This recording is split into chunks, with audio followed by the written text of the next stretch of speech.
La famille, j'espère que vous allez bien et bienvenue sur ma chaîne YouTube. Aujourd'hui, j'ai reçu ma Skoda. Alors regarde, avant de commencer la vidéo, je n'ai ni été payé par Skoda, on m'a pas offert la voiture, je l'ai payé de mon propre sein. Donc tout ce que je vais dire dans cette présentation est la stricte vérité. Ce que j'aime et ce que j'aime pas. Il y a des choses que j'adore, il y a des choses que je déteste.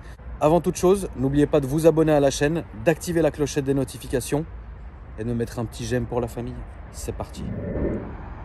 Donc, je vais vous montrer d'abord la famille l'extérieur et vous allez me dire ce que vous en pensez dans les commentaires. Alors honnêtement, de l'extérieur, c'est une caisse que j'ai absolument rien à lui reprocher. Je pense que le gabarit est très bon. Je pense que c'est une voiture qui est très équilibrée visuellement. Je suis assez fan quand même donc de l'avant de la voiture, surtout avec ce déchromage là. La calandre elle est toute noire, homogène donc avec le reste de la voiture. La couleur de la voiture, c'est un blanc qui est non plus pas trop nacré, mais c'est pas un blanc pur non plus. Voilà, c'est pas un blanc voiture de société, c'est un blanc qui est quand même retravaillé et c'est pas mal du tout. Je vais vous montrer en détail les feux. Alors, j'ai conduit la voiture la nuit et c'est vrai que ça éclaire extrêmement bien, surtout quand vous êtes en feu auto automatique.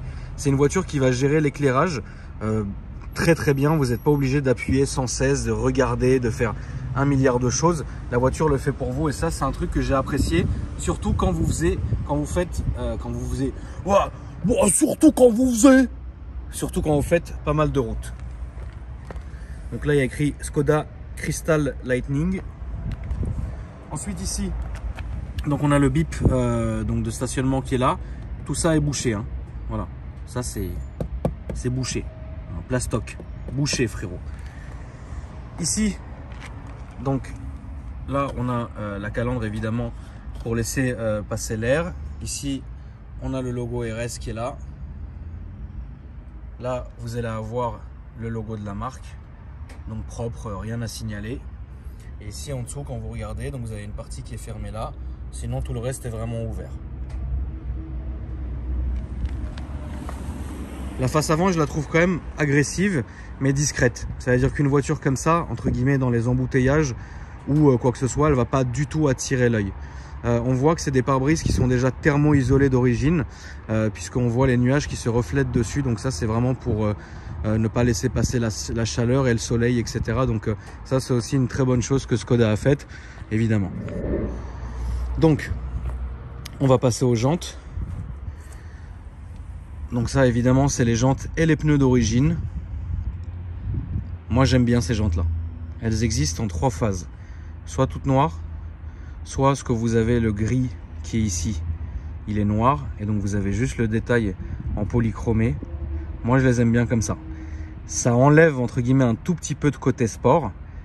Que si elles étaient noires satinées, mais ça agrandit la jante, parce que vous le savez, quand vous mettez une jante d'une couleur par exemple sombre, bah, tout de suite l'effet visuel que vous allez avoir, c'est que ça va rapetissir la jante, alors que là franchement ça fait une grosse jante et qui va avec le reste de la voiture. Donc moi j'aime bien ça. Donc c'est du 19, hein, je le rappelle la famille.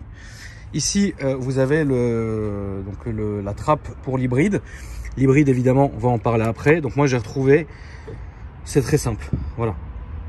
Maintenant, faut pas oublier un truc, c'est que généralement, quand vous vous garez de ce côté-là de la rue, les bornes sont de l'autre côté. Maintenant, est-ce que le câble de rechargement dans la rue, il va jusqu'ici? Telle est la question, voilà. Donc ça, je trouve ça un peu dommage. Je vais vous montrer après pourquoi ils ont dû le mettre ici. Donc ça se ferme comme ça. Vous pouvez galérer, hein. Moi ça m'arrive de galérer. Ça, c'est très énervant. Voilà, c'est énervant. Techniquement, il faut faire comme ça. Et après, vous le refermez comme ça. Les rétroviseurs maintenant, donc avec le clignotant qui est intégré dedans. Les rétroviseurs, je trouve qu'ils ont une jolie forme. Mais quand vous regardez dans le miroir, c'est un petit miroir avec une petite visibilité.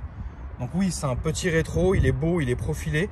Mais vous ne voyez pas énormément bien la route, etc. Les poignées sont comme ça. Donc évidemment, déverrouillage et verrouillage, ça par simple pression. Quand vous avez la clé dans votre poche, ça va vous reconnaître, etc. Donc ça, il n'y a rien de nouveau sous le soleil. Là-dessus, vous connaissez. Ensuite, Donc il y a un déchromage, un shadowline hein, qui est fait sur la voiture d'origine sur cette version-là. Donc moi je trouve ça très très bien. Surtout quand je vais faire les vitres teintées chez Nazar là dans quelques jours. Et ben, je vous montrerai dans un vlog évidemment. Vous verrez que la voiture va vachement ressortir le blanc, va faire ressortir le foncé des vitres teintées. Donc là vous avez donc la dernière fenêtre qui est franchement pas mal. Tout est bien profilé en fait dans cette voiture. Extérieurement j'ai rien à lui reprocher, vous allez voir. C'est vraiment bien foutu. Ensuite là ici vous avez donc c'est pas le système, c'est les petites galeries hein, c'est pas le système de transport sur toit à proprement parler, mais ça c'est les galeries qui sont comme ça, toujours toutes noires aussi. L'antenne elle est noire aussi, et là vous avez le gros toit panoramique qui va s'ouvrir en une partie ici. Au niveau de l'arrière, la seule chose que je peux reprocher à cette voiture, c'est l'immense bande réfléchissante qui est en dessous. Évidemment, il existe des accessoires pour la masquer, pour qu'elle devienne complètement noire, hein, comme le reste. Mais c'est vrai que là, comme ça fait vraiment genre l'ambulance, quoi. Après, certains aiment pas. Moi, j'ai un peu de mal. Après, la voiture est toute d'origine, et là-dessus, c'est pas du tout le genre de voiture sur lequel je vais me permettre de faire un tuning. Mais simplement qu'en dessous, voilà, c'est la seule chose qui peut me gêner. Sinon, ensuite, vous avez donc ce logo qui est ici. Là, vous allez avoir le logo ici et celui-là ici aussi. Donc, les sorties d'échappement sont des fausses, évidemment. Donc là, vous allez avoir... Oh. Bah. Et Léo, les sorties d'échappement, c'est bizarre, non? Et de ce côté-là, vous allez réellement avoir ça. Ensuite, vue de profil comme ça, enfin de 3/4 arrière, pardon, pour être précise. C'est une voiture qui est... C'est un beau gabarit, c'est correct, c'est-à-dire qu'il n'y a rien qui jure avec rien. Alors évidemment, elle est un peu haute. On parle d'un break, hein, on ne parle pas d'un RS6 ni quoi que ce soit. On parle vraiment d'une voiture, entre guillemets, de ville, autoroutière, parce que c'est une très bonne routière, je vais vous expliquer pourquoi. Et tout va avec tout, le phare, etc. va bien. Franchement, extérieurement, il y a du taf, il n'y a rien qui fait toc sur la voiture. Je vais ouvrir la trappe à essence et on en aura terminé pour l'extérieur de la voiture. Donc, ensuite, on va passer à l'intérieur, mais d'abord, je vais vous montrer tout ça. Donc, c'est très simple. Ici, hop, c'est ouvert, donc je vais vous montrer et ensuite, on passera à l'intérieur, la famille. Donc, au niveau de la trappe, ça, c'est très bien pensé. C'est-à-dire que là, vous allez avoir donc cette espèce de, comment dire, cette espèce d'ailleurs il est à l'envers. En fait ça, vous allez avoir toutes les indications, ok. Et ça, quand vous le mettez, c'est pour justement protéger tout ça. Voilà. Donc là, il est à l'endroit, c'est très bien. Je n'ai jamais vu un autre constructeur qui le faisait. Et je trouve ça très très bien. Donc ça, c'est une très bonne chose. Ici, donc vous avez le réservoir. Jusqu'à là. Vous connaissez la famille, rien de nouveau sous le soleil. Et maintenant, on va faire les choses proprement. On va passer au coffre, d'abord pour commencer. Alors, je tiens à dire que la concession chez qui je l'ai acheté à Marseille ont été très très gentils avec moi. Ils m'avaient offert le champagne, un livre comment dire, sur l'histoire de Skoda. 2-3 conneries, etc. Et franchement, bon, moi j'ai tout enlevé parce que j'aime pas quand tout trimballe dans mon coffre. Mais bon, en gros, là vous avez donc on reconnaît un Volkswagen ici, etc. Tout ce qui est en rapport avec le triangle et compagnie. Ici vous avez le kit et ici vous avez aussi les clignotants jaunes, parce qu'il faut rappeler un truc, c'est que Skoda sont les seuls qui utilisent dans le groupe VAG les clignotants jaunes. Ensuite, là vous avez donc le seuil de coffre 4 saisons. En dessous vous avez la bâche et en dessous vous avez donc le truc. Et là, si vous ouvrez, vous allez avoir ici les câbles de rechargement. Donc ça, c'est le câble de rechargement pour les superchargeurs.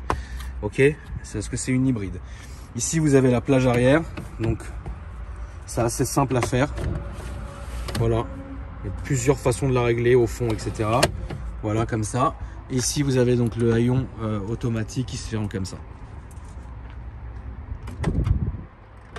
Hop, ça c'est pour l'extérieur. On va passer maintenant à l'intérieur. Donc au niveau des portes arrière, moi je trouve, donc je m'excuse, la voiture est un peu poussiéreuse, un peu sale, j'ai pas vraiment eu le temps de bien la laver. Moi je trouve que ça c'est pas mal du tout, d'accord? Parce que quand on regarde ici, malgré que ça soit du plastique, je le répète, ici vous avez déjà un matériau, on va dire. Là ici vous avez une bande de noir laqué qui est en plastique. Ici la poignée qui est belle et profilée, là le son, là aussi les enceintes. Là vous avez de l'Alcantara qui est de bonne manufacture. Et là après vous allez avoir donc un espèce de cuir plastique, enfin c'est pas du cuir mais c'est plus du plastique mou. Et ici ça recommence à être du plastique, mais là par contre c'est doublé de moquette. Donc ça peut être très emmerdant parce que ça peut être très bien, comme ça peut être emmerdant parce que ça va bouffer beaucoup de poussière. Ici donc vous avez à l'arrière des baquets qui sont des vrais baquets, je vais vous montrer, etc. Vous avez donc ça, c'est des rangements donc qui sont ici. Et ça aussi. Alors ça, faut dire un truc, c'est que là, par contre, ça fait vraiment pas cuir en fait. Là, ça fait vraiment du toc. Je suis désolé, hein, je vous ai dit que je serais correct avec vous, que je serais réel avec vous. Donc là, vraiment, ça fait, voilà, tu vas mettre ton téléphone ici ou ta tablette. Mais là, ça fait pas, tu vois, genre, tu sais, ça fait, vous le voyez, hein, de toute façon, ça on dirait pas du vrai cuir. Là, les tapis 4 saisons, c'est moi qui les ai fait installer parce que j'ai des enfants et c'est une voiture avec laquelle je vais être amené à faire énormément de routes, c'est pour ça que je l'ai acheté. Je vous rappelle que mon livre va sortir d'ici 2-3 mois, donc comme je vais faire une tournée dans toute la France, je ne vais pas m'amuser à mettre des bornes dans mes autres voitures. J'ai acheté celle-là qui a presque maintenant 6000 km pour justement pouvoir lui mettre des bornes, et c'est une excellente voiture, je vais vous expliquer aussi pourquoi.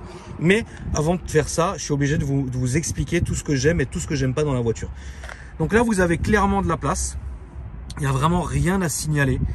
Ici, vous avez la sortie centrale de climatisation avec un tout petit rangement en dessous. Donc ça, c'est très bien. Mais on voit aussi que ça a beaucoup fait de poussière. Donc comme je vous dis, je m'excuse. J'ai pas encore eu le temps de vraiment laver la voiture pour qu'elle soit clinique. Les sièges, moi, j'aime bien. J'ai absolument rien à dire. Donc on a cette espèce de simili qui est ici avec donc les surpiqûres qui sont rouges.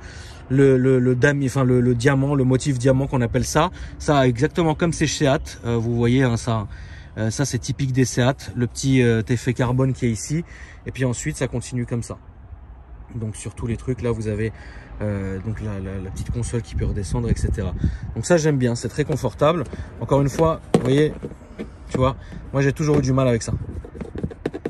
Ça frotte, ça va taper dessus, tu vois. Mais c'est pas grave, beaucoup de voitures sont comme ça et on leur en veut pas, c'est pas très grave. Maintenant, au niveau de l'avant, il y a ce petit détail que j'ai trouvé sympa, c'est le parapluie. Donc là, vous avez le parapluie que vous pouvez foutre ici. C'est super bien pensé et c'est très bien. Alors à l'avant, absolument aucun upgrade ou downsizing ou quoi que ce soit, à part que là, vous avez donc double verrouillage par fenêtre pour la sécurité enfant. Donc les 4 fenêtres automatiques, les réglages donc des rétroviseurs, rabattable et chauffant. Donc ça c'est très bien. Le son, donc là vous avez évidemment donc l'ouverture du coffre pardon, et l'ouverture de la trappe à essence. Et ici vous avez le son Canton qui marche très bien. Je ne sais pas le prononcer, mais je sais que c'est beau. Ça fait plaisir à la famille. Ici ensuite vous avez tout, anti-brouillard, phare automatique. Ici un petit rangement qui fait plaisir. Ici monter et descendre le volant. Régulateur de vitesse, évidemment adaptatif et compagnie, les phares, position, machin, plein phare, etc. Ici, regardez, vous avez donc vous avez le virtual cockpit qui est ici. J'aime énormément le motif, je trouve que c'est très bien taffé, ça fait plaisir. Là, j'aime bien. Donc l'Alcantara qu'ils ont foutu ici avec la surpiqûre. En plus de ça, il y a le piano black. Donc ça, c'est une chose que j'ai beaucoup aimé sur cette voiture-là. Le volant, je suis pas trop fan, mais qu'est-ce qu'on aurait pu faire d'autre? Voilà. Ici, vous comprenez, vous allez faire, il y a du cuir perforé ici et surpiqué, le logo, et là vous allez pouvoir gérer volant chauffant, commande vocale, monter et descendre, choisir les modes, ici aussi mode de conduite, et voilà, tout se gère aussi par là, et ça j'aime bien, ce volant il est très bien. Le siège, moi j'aime bien, honnêtement, il est gros, extrêmement confortable, et ça je trouve que c'est extrêmement stylé d'avoir un siège comme ça, une espèce de gros baquet sur ce genre de break. L'effort chez Skoda a été fait. Je pense qu'ils ont tellement voulu bien faire, ça n'engage que moi, ils ont tellement voulu bien faire avec cette voiture qu'ils en ont même peut-être trop fait, et je vais vous expliquer pourquoi. Donc ici vous avez donc les sièges qui sont tous électriques avec mémoire, donc il y a 2 mémoires de forme, massage ici, donc ça fait plaisir à la famille, on valide. Ensuite, je vais aller de l'autre côté pour vous montrer ça. Donc du coup, c'est très simple. Vous allez le voir. Moi, ce que j'ai bien aimé dans cette voiture-là, c'est qu'elle est belle partout. C'est-à-dire que quand vous regardez ici, eh ben, en fait, ils ne se sont pas vraiment concentrés que sur la partie conducteur. La partie passager n'a pas été épargnée et ça, on aime bien. Donc toujours hein, le beau motif ici qui est donc brodé, on le voit ici. Les sièges sont très très bons. Le logo, donc seuil de porte qui est ici aussi. Ça, je le rappelle, c'est mon propre tapis, mais c'est de l'origine. C'est moi qui ai foutu ça ici pour pas salir la voiture parce que je suis assez maniaque et compagnie. Donc, ensuite, ici, vous avez cette belle plaque en Alcantara qui est ici, doublée donc du piano black qui s'étend jusqu'à là-bas et aussi le carbone mat qui est là-bas, qui commence à devenir vraiment à la mode, le carbone mat, on le rappelle, et cet énorme écran que je vais vous montrer une fois que je vais m'asseoir à la place du conducteur. Je vais quand même, la famille, vous montrer ce putain de moteur et on va en parler rapidement. Alors, il faut savoir un truc, c'est que la déclinaison de cette voiture, donc l'hybride, à la base, c'était une erreur de ma part. Moi, je devais la prendre en 100% essence et c'est un de mes abonnés qui m'a dit que finalement, par mégarde, j'avais pris l'hybride. Vous comprendrez, j'ai pas acheté l'hybride pour avoir un bonus ou malus ou quoi que ce soit. J'ai pas acheté l'hybride parce que je suis quelqu'un d'écolo. Je vous rappelle que je roule en Shelby et autres. Mais j'ai pris l'hybride, bah tant pis. Elle est là, la voiture était déjà payée, elle est arrivée. Donc bon, j'ai rien à dire là-dessus. On en parlera pendant l'essai. Donc là, vous avez moteur thermique électrique qui est ici. Donc sinon, après le reste, c'est évidemment comme vous connaissez. Il n'y a vraiment rien à vous apprendre de nouveau, mis à part toutes ces putains de batteries, etc. Et tout ça, pour une anecdotique autonomie de 50 km en full électrique. Ouais, c'est fou, c'est beau. Alors, ça se présente comme ça.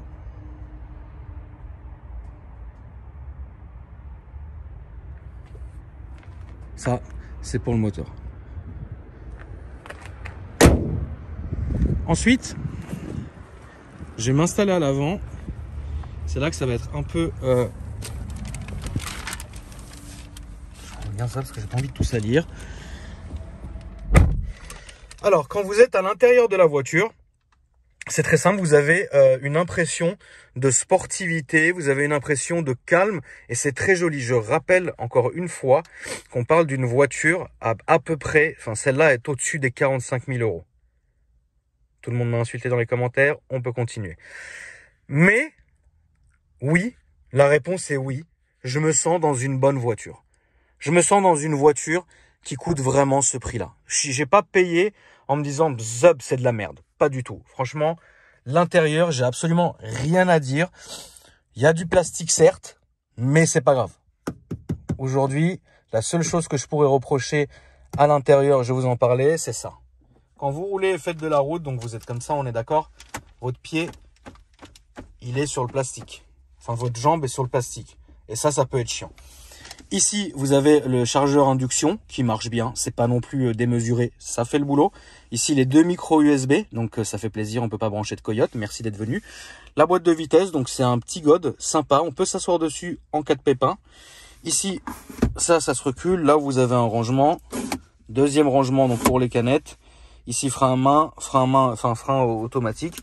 Et ici, une petite rangement. Moi, je le mets comme ça. Ça, c'est évidemment surpiqué ici. Là, vous avez donc les bouches de climatisation qu'on peut retrouver ici, ici et ici, qui font le boulot. Et là, on va dire que vous allez avoir tous les modes. Je vais vous montrer. Donc là, on va mettre la mise en route. Ça va être beau. La voiture est démarrée. Donc ça se présente comme ça. Donc vous voyez, à droite, vous avez l'essence, à gauche, vous avez la batterie, 610 km de plein en 98, 43 km en électrique. Et voilà, ici, je le rappelle, vous pouvez évidemment changer la gueule des compteurs. C'est-à-dire que comme ça, comme ça, comme ça, comme ça. Moi, je la laisse comme ça. Ok. Ensuite, ici, vous avez le menu. Évidemment, avant que vous vous foutiez de ma gueule, CarPlay wireless, ça fait plaisir à la famille. Et là, vous avez à peu près tout. Il y a un truc que je ne supporte pas. Ici, vous avez le volume. Regardez bien. la main humaine, par définition, va faire ça. Mais en fait, là, vous montez et descendez le volume sans même vous en apercevoir. Et ça m'a rendu hystérique. Donc, évidemment, je vais vous montrer un peu les différentes choses, etc. Donc là, vous avez le GPS et tout. Là, pareil, donc le menu. Donc ici, vous pouvez absolument gérer à peu près toute la bagnole. Sauf, ah oui, l'éclairage d'ambiance, c'est incroyable. La nuit, moi, j'ai mis en rouge. C'est franchement pas de la camelote. Et ça, j'ai trouvé ça bien. Donc, e-manager, faut savoir un truc. C'est que quand la voiture démarre, donc là, vous mettez 7. Quand la voiture démarre, elle est tout le temps en électrique. C'est-à-dire ça, c'est un truc qui m'énerve à un point qui est insupportable.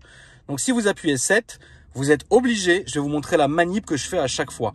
À chaque fois que je démarre cette voiture, il faut que je fasse 7, aide à la conduite. Ensuite, je vais virer ça, le lane assist. Je peux pas me le voir parce que ça t'oblige à absolument mettre les clignotants pour n'importe quoi de ce que tu fais. Je supporte pas ça, ça me rend malade. Ensuite, vous allez dans mode. Et là, vous choisissez. La voiture, tout de suite, se met en électrique. Ok? Vous pouvez la mettre en hybride. Et là, vous avez... Tu vois, regarde. Regarde. Ta gueule! Non! N'appelle personne. Tu appelles personne. On t'a ni demandé la radio ni rien. On veut juste mettre le mode. Ça, c'est quand je vous dis, ils ont voulu trop en faire. Mode individuel, sport, normal, confort, écologique. Là, la voiture est en électrique. On va commencer à faire l'essai en full électrique et ensuite on fera l'essai évidemment en thermique et surtout en mode sport pour voir si c'est un veau ou si c'est pas mal du tout. L'historique de la voiture, évidemment, je vais vous le montrer parce que maintenant c'est ce que je fais tout le temps. J'ai évidemment fait passer la voiture sur car vertical. Je m'attendais à rien de spé. De toute façon, la voiture était neuve, a directement été envoyée en concession, puis ensuite moi je l'ai rachetée. Donc en vrai, je m'attendais vraiment à rien, quoi. Donc là, on voit qu'elle a été réparée, mais qu'est-ce que c'est finalement? C'est peut-être juste un entretien chez Skoda, etc. Parce qu'elle a toujours été en concession.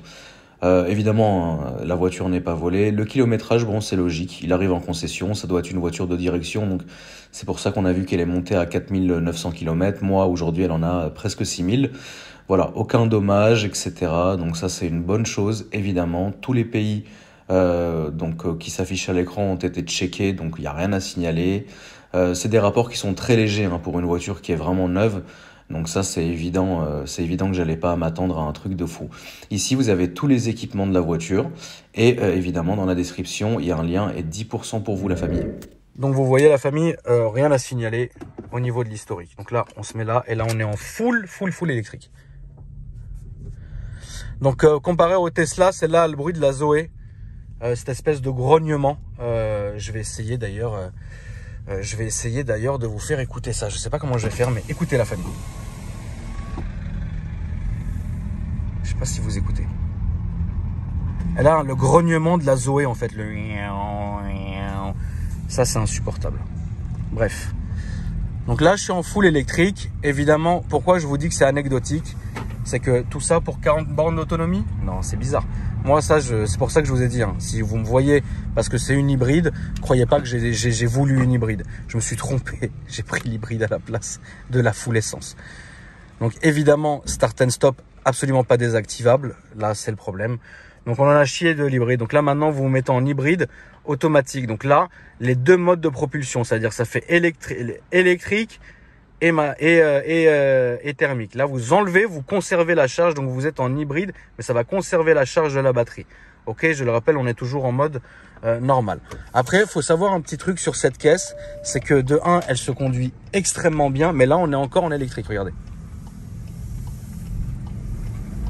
Et là, on est passé en thermique.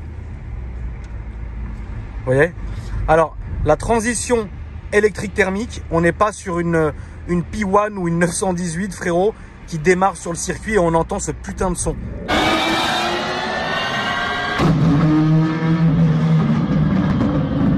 Là, c'est... D'ailleurs, si on ferme... Ah oui! Autre chose très importante qui est insupportable sur cette voiture. Tu vois, par exemple, regarde, là, ça s'est resté comme ça. Donc tu dégages. Voilà.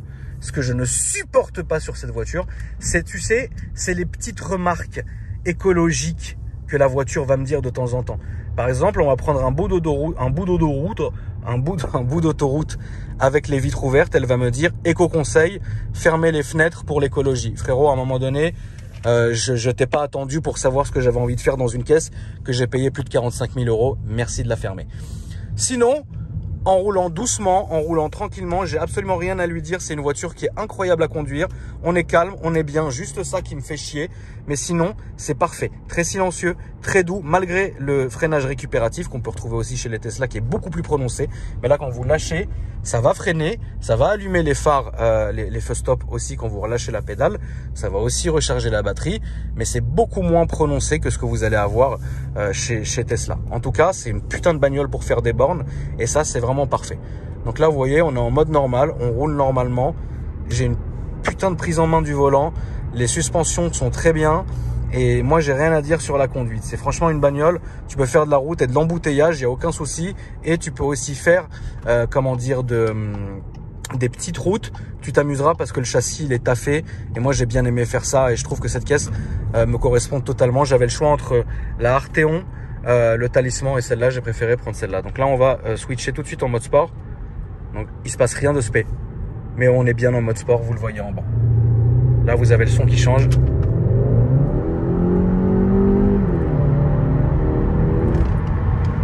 Alors, là, vous voyez, on a mis dedans. Donc, c'est un son qui vient beaucoup de l'avant. C'est un son très motorisé. On va mettre en auto maintenant, regardez.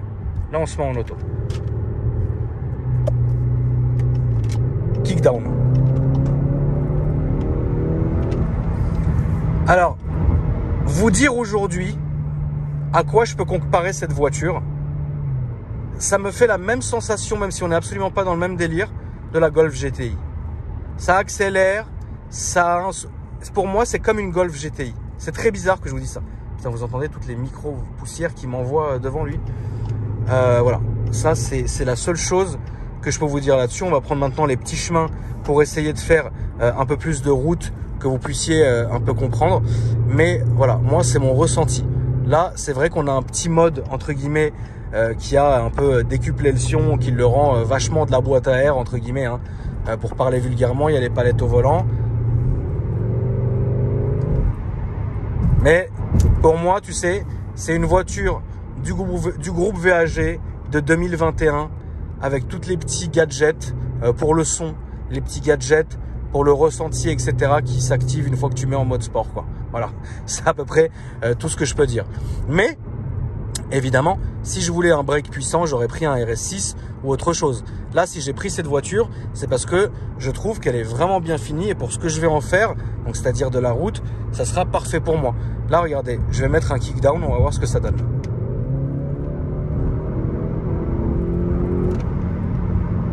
Tu vois? Et pourtant, hein, bon, j'ai pas fait des vitesses folles, hein, tout va bien. Et pourtant, tu vois, on n'est pas dans un truc qui se traîne. Alors non, la réponse, c'est que c'est pas un veau, ça se traîne pas, mais c'est pas du tout à un niveau d'accélération d'un réel break très sportif. Là, on est vraiment sur une voiture très belle, avec un putain d'intérieur extrêmement bien fini. Et malheureusement, moi, je l'ai pris en hybride, frère. Donc, j'ai un moteur qui me donne pour ce pourquoi j'ai payé. Mais la vérité, je me suis aperçu trop tard, sinon j'aurais pris un full essence, quoi. Là, peut-être que j'aurais eu sûrement d'ailleurs des sensations différentes. Maintenant, ça y est, c'est fait, c'est comme ça. En tout cas, je suis pas du tout déçu parce que c'est pas ma seule voiture. Parce que si avec cette voiture, je devrais tout faire, alors oui, je pourrais le faire. J'ai absolument pas à me plaindre. C'est une voiture qui est incroyable. Mais pour les gens qui vont chercher de la puissance, oui, oui, il y aura une allonge. Ça, c'est clair qu'il va y avoir une allonge. Ça, c'est clair que oui, c'est un peu haut, donc tu peux t'amuser à tanguer un peu. Le châssis, par contre, est pas mal, etc. Le ressenti, une direction qui est extrêmement précise. Le châssis est loin d'être dégueu. Mais frérot, si demain, t'as envie d'avoir un truc pour la préparer et faire un stage 2, non, il faut pas prendre l'hybride. Mais tu peux prendre cette voiture, mais pas en hybride. L'hybride, clairement, voilà quoi. Moi, ça me sert à rien. Voilà, honnêtement, je vous le dis, ça m'a servi à rien. Maintenant, je l'ai fait, c'est comme ça m'apprendra. Je regrette absolument pas. Mais j'ai pas acheté cette voiture-là, entre guillemets, pour ses sensations. J'ai acheté cette voiture-là pour la simplicité, pour la facilité et surtout aussi parce que je la trouve jolie. Du coup, on va faire une entrée d'autoroute un peu fracassante. J'espère que ça sera beau.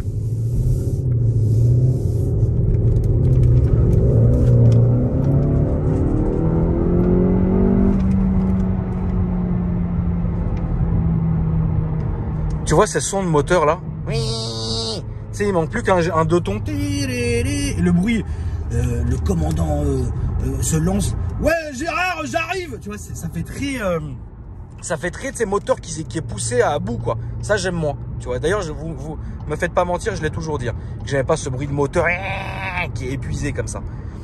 Mais bon. Donc, même en mode race, ça roule. Alors oui, c'est un peu plus coupleux, oui, c'est vrai. C'est vrai, je vais pas mentir. C'est pas de la merde. Ça marche bien, tu vois. Ça marche bien, autant bien que l'autonomie du hybride qui baisse à vue d'œil.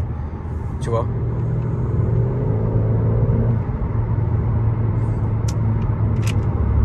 Évidemment, c'est bourré de technologie. Donc, il y a ceux qui aiment, ceux qui n'aiment pas. Moi, ça me gêne pas.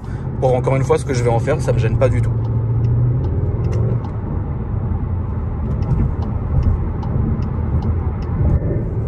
Ça roule bien, c'est bien. Regarde, là, je prends la deuxième courbe. T'es pas tangué dans la voiture, donc ça, c'est une bonne chose. Deuxième courbe. Ça va. Franchement, ça va. J'ai vraiment pas à me plaindre de cette voiture parce que je trouve qu'elle est très bien équilibrée pour faire de la route, pour s'amuser aussi, etc. Tu vois. Moi, c'est ça que j'aime bien dans cette caisse. Regarde, là, je continue à prendre la petite courbe du Seigneur. Tu vois, on va reprendre un petit peu comme ça aussi, regarde, hop. Là, il y a un truc, hop, céder le passage, c'est bon. C'est assez nerveux, hein. Faut pas se fier, entre guillemets, aux apparences, c'est assez nerveux, mais on n'est pas sur des performances qui sont incroyables. Mais c'est une bonne voiture, tu vois. Mais voilà, moi, ce que je trouve dommage, c'est que j'ai pris cette putain d'hybride, quoi. Tu vois, là, on n'entend rien. Et si je baisse la vitre, on entend juste le vrombissement d'électrique. Et là, on est repassé en thermique, tu vois. Faut faire attention, hop.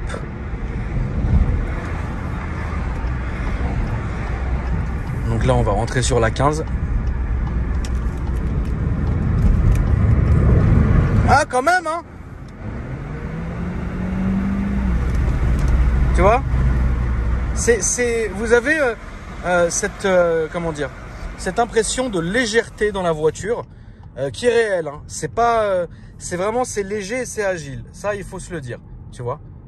Mais moi, j'aime bien 39 km d'autonomie d'électrique. Hein. Quelque part, on se fout de ma gueule. Alors, moi, je vais continuer à aller. Non, là. Hop, juste avant la ligne blanche, ça fait plaisir à la famille, tout le monde me déteste. Voilà. En tout cas, voilà pour l'essai routier, la famille, on va se rentrer tranquille, faire le débrief. Voilà ce que je peux vous dire sur ma nouvelle voiture, les amis. En tout cas, j'espère que cette vidéo vous a plu. N'hésitez absolument pas à vous abonner et à me dire dans les commentaires ce que vous en avez pensé en activant la clochette des notifications. Et moi, je vous dis à après-demain pour une nouvelle vidéo. Salut!